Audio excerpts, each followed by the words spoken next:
जिन लोगों के बारे में उन्होंने कहा है, आदरणीय वसुंधरा जी हम सब की वरिष्ठ नेता हैं, राजस्थान की 2 बार मुख्यमंत्री रही हैं, भारतीय जनता पार्टी की 2 बार अध्यक्ष रही हैं। उनके लिए इस तरह का गैर जिम्मेदाराना बयान केवल अपने राजनीतिक हित के लिए और अपने विरोधियों को, अपने ही दल में अपने विरोधियों को जो है को मैसेज देने के लिए इस तरह का बयान देना, मैं चाहूँगा कि अशोक गहलोत साहब खुलासे के साथ में ये बात कहें कि कब, कहाँ और किस तरह से उनका सहयोग किया गया था।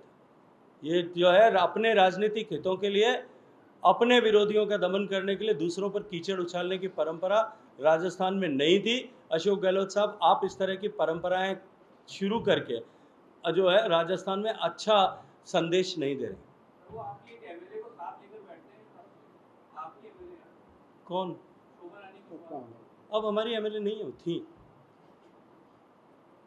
लेकिन वो टाइम जब वोटिंग की बात की या दूसरी बातें की तब शोभा रानी वो समय समाप्त हो गया ना, कोई कहीं था बाद में, अब नहीं है। ऐसे तो पहले जो है जो सांसद हुआ करते थे, मंत्री हुआ करते थे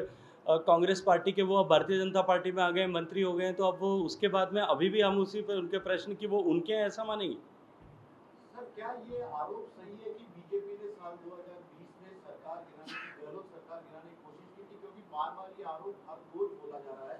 तो आप उस पर खुलकर क्यों नहीं बताया करें कि आपकी है नहीं भूमिका? क्योंकि अमित शाह जी का नाम आ रहा है, आपकी भूमिका भी सामने आई और आरोप रोज लग रहे हैं। देखिए, मैं तो ये कई बार आप सब लोगों से कह चुका हूँ और उदाहरण के साथ मैं कह सका हूँ कि सास और बहू के झगड़े में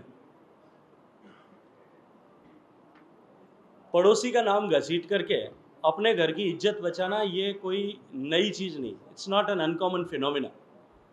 अपने परिवार के झगड़े को बचाने के लिए उन्होंने बहुत सारे स्टेटमेंट उस समय दिए थे कि ये जो 19 लोग हैं इनको बहकाया गया है, फुसलाया गया है, इनको पैसा दिया गया है, करोड़ों रुपए दिए गए, इनके मोबाइल जब्त कर लिए गए, इनके चारों तरफ बाउंसर बिठा दिए गए, ये अपने परिजनों और परिवारजनों से भी बात नहीं कर पा रहे। अब वो सारे लोग कोई छोटे बच्चे तो नहीं थे कि उन सब लोगों को जब वापस बाहर घर आ गए, वापस आने के बाद में वो मुकदमा दर्ज नहीं करा सकते थे।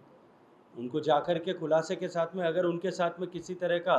अन्याय उत्पीड़न हुआ था तो उनको तुरंत जाकर के मुकदमा दर्ज कराना चाहिए था। उल्टा उनके साथ में बैठ करके कॉफ़ी पी रहे थे, गलबैया कर रहे थे, उसके बाद में उनके साथ में उनको मंत्री बना दिया। अभी भी आपके पास में रास्ता खुला है, आप तय करिए, और अगर आपकी एजेंसी उसका जांच करने में सक्षम नहीं है तो सीबीआई को सौंप दीजिए। एक आखिरी सवाल और, बजरंग दल या बजरंग बली की बात चलती है, बजरंग दल को लेकर तमाम तरीके की बातें, एक तरफ तो खाचरियावास कुछ कहते हैं, गोविंदराव मेघवाल कुछ कहते हैं, आपकी सरकार यदि आती है तो पीएफआई पर कितने बड़े प्रतिबंध लगेंगे यहाँ पर? और जो पुराने मामले आप लोग आरोप मित्र, केवल पीएफआई नहीं, जो भारत की शांति व्यवस्था, सौहार्द बिगाड़ने,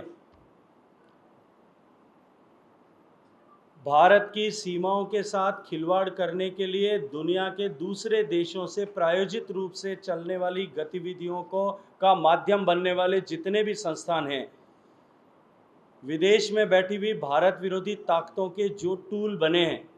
उन सब के खिलाफ भारतीय जनता पार्टी और भारतीय जनता पार्टी के नेतृत्व की जीरो टॉलरेंस की नीति है। हम एक क्षण भी गंवाए बिना उनके खिलाफ जितने कठोर कानून बना करके या कानूनों में कार्रवाई की जा सकती है वो सब करना हमारी प्राथमिकता है और जिम्मेदारी भी। एक सवाल और है कि आपने सचिन पायलट जी को आमंत्रित किए थे पार्टी के स्तर पे या आप अपने व्यक्तिगत स्तर पे बीजेपी में? आप, मुझे लगता है कि आपने मेरे स्टेटमेंट को ठीक से न पढ़ा है, न देखा है, न सुना है, क्योंकि मैंने ऑडियो और वीडियो दोनों पर दिया था। मैंने ये कहा था कि कोई भी शख्स, मुझे पूछा गया कि सचिन पायलट आपकी पार्टी में आते हैं तो आप क्या करेंगे, तो मैंने कहा था कि कोई भी सक्षम आदमी जिसको भगवान ने 2 हाथ और 2 पाँव दिए,